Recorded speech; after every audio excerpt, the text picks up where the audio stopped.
За би бол дэмжиж байна. Гэр бүл хөдөлмөр нийгэм хамгааллын яам насыг жоох эргэлзээтэй байдлаар тайлбарлаад байгааг би жоохон ойлгосонгүй. Юу 23 наснаас юу яриа яваад байгааг. Нэгдсэн үндэсний байгууллагын хүүхдийн эрхийн конвенцийн 1-р зүйл дээр 0-18 насны нас хүртэлх бүх хүн хүүхэд гэж тооцогдож байгаа. Тийм биз? 6-р зүйл дээр Нэгдсэн үндэсний байгууллагын хүүхдийн эрхийн конвенцийн 6-р зүйл дээр хүүхэд бүр амьдрах, амьд үлдэх, хөгжих хэрэгтэй. 7-р зүйл дээр хүүхэд төрөхтэй нэр, иргэншил, эцэг эхээ таних, тэднэр асруулах хэрэгтэй. Би одоо Нэгдсэн үндэсний байгууллагын хүүхдийн эрхийн конвенцийг та бүхэнд уншиж өгч байгаа шүү. Энийг та бүхэн бол хамгийн түрүүн мэддэг байх хэрэгтэй. 2-дугаарт няра буюу шинээр төрсөн хүүхэд 0-28 хоногтой гэж. Хүүхэд ч гэсэн уг конвенцийн хамгаалтанд бүрэн хамрагдана гэж зааж өгсөн. За 3-дугаарт сая Эрдэнэт гишүүн хэлчлээ. Төрөөд төрсний гэршилгээг Монгол улсын иргэд бүгд авч байгаа. 5-дугаарт үндсэн хуулиар ялгарлан гадуурхахыг хориглож өгсөн.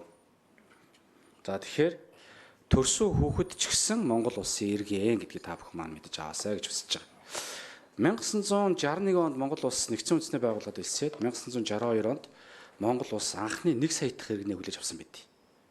1988 онд 2 сая дахь иргэн, 2015 онд 3 сая дахь иргэнээ хүлээж авсан байд. Ингээд тооцохоор 26-аас 27 жилийн үечлэлээр бид нар 1 сая иргэнийг бий болгочих. Одооны байгаа тооцоолоор ингээд харах юм бол 2040 оноос наашгүй юм байл л дээ. Тэгэхээр бид нар зүгээр наашлуулъя гэвэл эдийн засгийн тооцоо судалгаа бүх юм нэгээд үзээд боломжтой гэж харуул 2035-36 онд очих боломжтой юм шиг байгаа. Бид нар яагаад хүүхдтэр эдийн засгийн асуудлыг хөндөд байгаа вэ гэдгээ нөгөө талдаа бодох ёстой.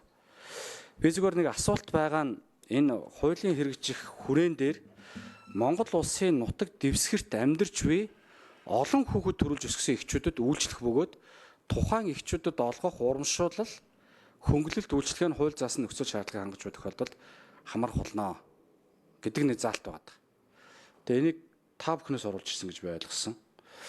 Өнөөдөр бас л хуулийн ялгарлан гадуурхалт энд явагдаж байгаа. Солонгос төрсөн яах? Америк төрсөн яах юм тэгвэл?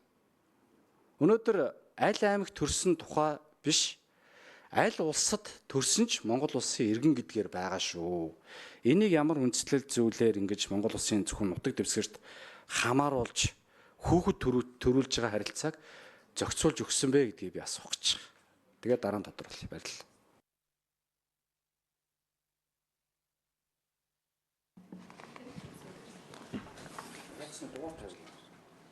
Та өөрийн туяа гишүүн хариулна.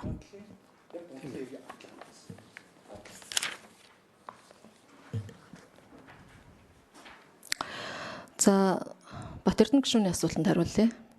Энэ нөгөө зарлын тооцоолол хийсэн зарлын тайлан дээр байгаа тооцооллоос асууж байгаа шүү байна. Тэгэхээр энд бол яг Монгол улсад төрсэн хүүхдүүдийн тоонд үндэслэж судалгаа хийсэн.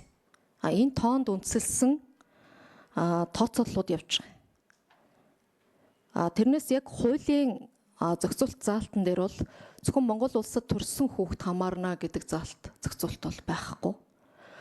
За яг үндэ бол одоо статистик мэдээллүүд маш дутагдaltaй юм байна.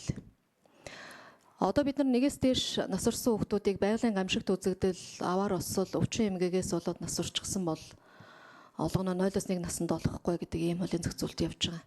Тэгээ яг одоо энэ нас орсон хүүхдүүд маань айлын хэд дэх хүүхэд байна? Ямар шалтгаанаар бэ гэдэг ийм статистик тоонууд ерөөсөй байхгүй. Тийм учраас бид нар үндэсний статистикийн хороонд хандаж магадлалаар одоо тархалтаар тооцоо хийлгэж энэ тооцооллуудыг гаргасан. Энэ тооцооллыг хийхдээ суур үндэслэл болгосон судалгаа тооцоолол нь Монгол улсад төрсэн хүүхдийн тоогоор авч тооцоо хийж магадлал тооцсон байгаа гэдэг л. За тодруулаг Батэрдэн гишүүн. Хуулийн нэр, хуулийн төслийн зорилго, хуулийн хэрэгжих хүрээ гэдэг дээр л би сая хэлсэн. Хуулийн хэрэгжих хүрээн дотор Монгол улсын нутаг дэвсгэрт амьдарч буй олон хүүхэд төрүүлж өсгсөн эхчүүдэд үйлчлэнэ гэдэг бичсэн байгаа юм л та. Тэгээ энийг л тийм биш байгаасаа л гэж би зөв хүсэж байгаа. Эдийн засгийн өсөлтийн хувьд одоо өнөөдөр эдийн засаг маань хэцүү байна, 7 тэрбум гадуур гаргахад хэцүү байна гэж яриад байгаа шүү. Гэр бүл хөдөлмөр нийгэм хамгааллын яамаа хүн амч өсчиж эдийн засгийн тэлдэж штий. Өнөөдөр 3.5 сая хүн сүүлийн гаргасан үндэсний статистикийн хорооны тоогоор 3 сая 544 мянган байл. Бид нар 10 сая хүнтэй байсан бол өнөөдрийн дотоодод үйлдвэрлэж байгаа бараа бүтээгдэхүүн үн өртөгний асуудал, гадагшаа экспортлж байгаа, гаднаас оруулж ирж байгаа мөнгөний асуудал, дотооддоо бид нар бараа худалдаа авалттай холбоотой эдийн засгийн эргэлтээс ахуулаад бүх юм чинь өснөө. Хүн амаа өсгөх хэрэгтэй. Энэ бодлого. Тэгээ асуултанд хариулт. За өөрийн туяа гişүү хариулна. За Батэрдэн гишүүний саяны дээр томьёол тодорхойлж хэлсэн зүйлийг эргэж харъя. Бас үгсгийн агуулгын алдаатай зүйл орцсон байвал бас хэлцэх явцад засаа залруулаад явж болох байхаа гэж бодож байна. Үндсэн агуулгад бол тийм зүйл тусахтай байгаа гэдгийг хэлье. За 5 дугаар микрофон мөхцөл дарга.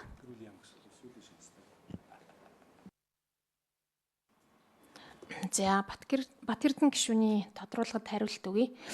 Энийг ингэж хэлээд байгаа маа Батэрдэн гишүүнээ. Бид нар тэр 0-оос 1 насыг нас орсон хүүхдийг 0-оос 1 наснд нас орсондаа оруулъя гэд Үрэнчээ гишүүний гол одоо бодлогын заалт нь энийг бол одоо эсэргүүцээд байгаа юм байхгүй. За энэ одоо болно. Яагаад гэвэл сүүлийн жилүүд болно. Харин тооцоогоо дахиж хаяа л гэдэг байгаа. Бидний гол хэлээд байгаа нь одоо байгаа зохицуултаараа бага хүүхэд нь 1 нас хүрэхэд 4 ба түүнээс дээш хүүхэдтэй буюу нөгөө хүүхдүүд нь 0-оос 18 насны байх гэсэн зохицуулт байсан. Тэгэхээр Үрэнчээ гишүүний санаачилсан юун дээр болохоор 4 ба түүнээс энэ нөгөө үгийг хасчаар найруулга нь алдагдаад байгаамаа. Тэгэхээр магадгүй бэртэ баг хүүхэд нь 0-оос 1 настай байхад 4 ба түүнээс дээш хүүхэдтэй гэдэг үгээр ороод ирчвэл нөгөө түрүүний хийсэн хүүхдийн эрхийн конвенцийнхаа дагуу хүүхэд гэдэг насан заасан энэ хүүхдүүд орж ирэх юм аа. Тэгэхээр энэ юу байгаад байгаа шүү гэдэг нюанс нь Найруулга юм байна те. За.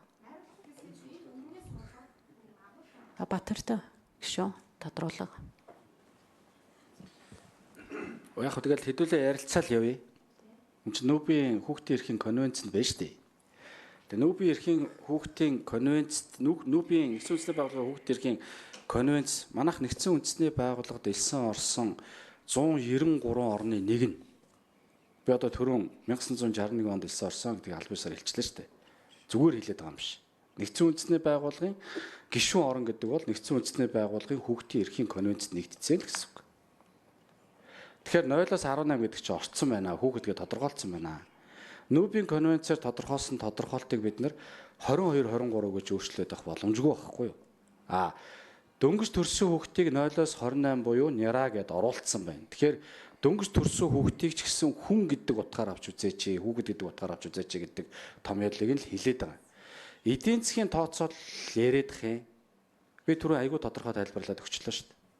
Хүн амч өснө. Эдийн засгийн тэлбэр. Та нар одоо эмэгтэй хүмүүсд энэ юм авч. За өөрийн туяа гишүүн. За би энэ дээр тодорхой мэдээллийг бас өгсөн зүйтэй юм шиг байна. Нэгдүгürt энэ хуулийн үзэл баримтлалыг 2 агуулгатай гэдгийг мөхцөл дарга ойлгоорой гэж хэлээд байгаа юм. Нэгдүгürt бол хүний эрхийн асуудал шүү дээ. Хүүхдийн эрхийн асуудал яриад байгаа байхгүй. Яг энэ хуулийн төслийг бид нар засгийн газарт санал авахар хургуулээд 30 онсон яамнаас ямар нэгэн одоо тодруулж асуусан барьсан зүйл байгаагүй татгалцсан санал өгснөхийн дараа өнөөдөр л ерөөсөө тавтер холбогдож байгаа шүү дээ. Би таны саналыг бол ойлгож байгаа. 0-оос 18 хүртэл наснд бага хүүхэд нь нас урсан байх юм бол олгооч гэдэг юм яриад байна гэж. Гэхдээ өнөөдөр тухайн үед нас урсан хүүхдийг өнөөдөр таны нас урсан хүүхэд өнөөдөр 30-тай 40-тай байх юм байна гэж хасч болохгүй үстэй. Тийм л агуулгыг таайлаад байгаа шүү дээ үүндээ. Тэгэхээр ийм асуудал дээр тооцоо судалгаагүйгээр ингэж ярьж бас болохгүй л дээ. Энд дээр бас өвөл ойлголцоод тах шиг байх юм. Та яг адилхан нэг юм арай найруулгын хувьд тийм. За мөхцөл дарга.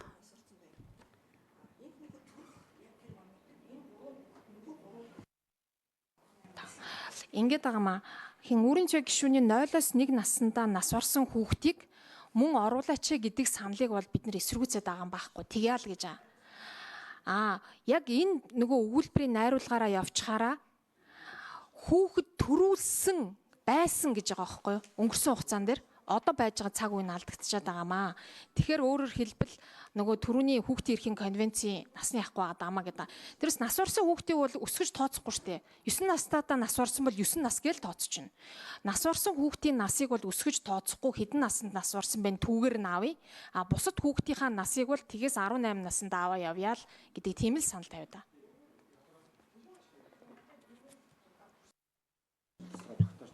За ажлын хэсгээс Эрдэнэт гишүүн тодруулга хэлэх чинь. Мөнх зүйл даргын хэлж байгаагаар за том хүүхэд нь 19 хүрсэн. 20 настай том нь 20 настай байж хахад төрдөг хүн эмэгтэйчүүд зөндөө байгаа шүү дээ. Тэнгүүт нэг хүүхэд нь төрөөд 0-оос одоо 1 нас хүртэлтэй нас орсон байхад заавал танаа том хүүхэд 18 настай л байх хэвээр 19-тэй бол одоо тэр хүүхэд төрөөс нь тооцохгүй гэж байгаа юм шиг энэ хэлбэл энэ бол бүр буруу шүү. Хүүхэд төрөөсөн л бол төрөөсөн тийм үү. Тэр хүн эрт төрсөн бай. Хоёр хүүхдийн зай хоорондоо 20-тэй ч хүмүүс зөндөө байгаа шүү дээ. Тийм учраас энэ бол бүр их өөр юм болно. Тийм учраас тэр заавал тэр 0-оос 1 насны хүүхднээс ороход том хүүхэд нь 18 насны хүртэл бай гэдэг чинь бас бүр ялгуурлал. Өөрөөр хэлбэл 19-тэй болчвол чи хүүхд төрүүлээгүй гэж хэлж байгаа юм шиг юм болох гээд байгаа байхгүй юу. Тийм учраас бол тэр бол бүр өөр зүйл шүү мөхсөлрага. Энэ одоо хэрэгжиж байгаа хууль маань юм байна. Тэгэхээр энэ дээр анхаарнуул гэж хэлж гэн гэж ойлгож байгаа шүү дээ, тийм мөхцөл дараа. Тийм. Тэгэхээр энэ дээр бас буруу ойлгож иргэдэд бас буруу ойлгож болохгүй шүү тийм. За өөрийн тояг шүү. Энэ дэр нэг л юм яриад байгаа юм л да. Одоо өглөө ярьж байсан асуудал дээр хуучин одоо өндөр наснд хүрчихсэн бараг 70-80 хүрсэн ээжүүд залуу насндаа 0-1 наснд хүүхдээ алдсан. Ийм ээжүүдэд нэмэгдэж олгогдох гээд байна гэдэг юм яриад байгаа юм л да. Тэрнээс л одоо тэр хэсгийн л хасъя гэдэг саналыг л гэр бүл хөдөлмөрийн нийгмийн хамгааллын яамнаас үндсэндээ гаргаад байгаа шүү дээ. Яг одоо шууд агуулгыг аваад хэлэх юм бол тэгээ чи хүний эрхийн асуудал хөндөж байгаа үед бол тухайн үед хүүхдээ төрүүлээд алдсан. Өнөөдөр одоо таны хүүхэд чи 18-аас дээш наснд бүгд очсон байна. Бүх хүүхдүүд чинь насанд хүрсэн байна.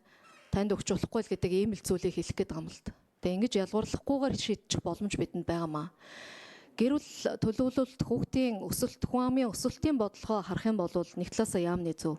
А нөгөө талдаа хүний эрхийн асуудал талаас нь үндсэн хуулийн суурь зарчмуудаа аваад үзэхээр